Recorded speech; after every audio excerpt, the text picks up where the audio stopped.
Alors dans cette vidéo, on va travailler sur les mots qui constituent le sujet. Rappelez-vous, le sujet c'est ce qui fait l'action. Alors dans la phrase, elle mange, on en a déjà parlé, le sujet c'est elle. Et on sait très bien que elle, c'est un pronom personnel. Rappelez-vous les pronoms personnels.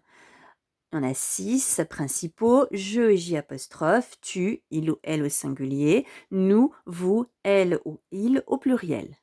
On peut aussi trouver le on. On peut aussi faire la phrase Margot mange. Dans ce cas, Margot, ce n'est pas un pronom personnel. On en a déjà un peu parlé. Margot, c'est un nom propre. Mais qu'est-ce qu'un nom propre? Alors, un nom propre, c'est un mot qui désigne une personne, un animal ou un lieu en particulier. Et il commence toujours par une majuscule. Parce que Margot, c'est une personne, mais pas n'importe laquelle. D'accord? On a aussi, par exemple, le nom propre Garfield. Alors, il commence par une majuscule et ça fait référence à un animal, mais pas à n'importe lequel, à un animal en particulier. Autre type de sujet possible, une fille mange. Alors, cette fois-ci, il n'y a plus un mot, mais il y en a deux. Le mot une et le mot fille. Alors, le mot fille, on appelle ça un nom commun. Vous vous souvenez, tout à l'heure, on a parlé du nom propre et là, le nom commun. Mais c'est quoi un nom commun? Alors, le nom commun, lui aussi, est un mot qui désigne une personne, un animal ou un lieu. Il peut même faire référence à une chose, mais cette fois-ci en général. Par exemple, le mot fille est un nom commun. Ça peut être n'importe quelle fille, alors que tout à l'heure, Margot, ça ne pouvait pas être n'importe quelle fille. Hein, d'accord? Pareil, le mot chat, c'est aussi un nom commun. Ça peut être n'importe quel chat.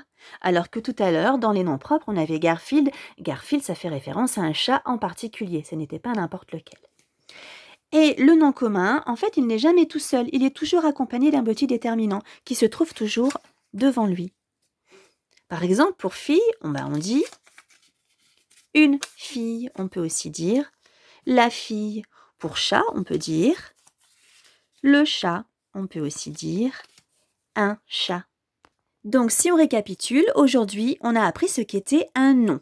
On a vu qu'un nom, c'est un mot qui désigne une personne, un animal ou un lieu, et qu'il existe deux types de noms. Soit les noms propres, qui eux font référence à des personnes, des lieux ou des animaux particuliers, qui commencent par une majuscule, et les noms communs, qui eux font référence à des animaux, des personnes, des lieux, voire des objets généraux, et qui sont toujours accompagnés d'un déterminant.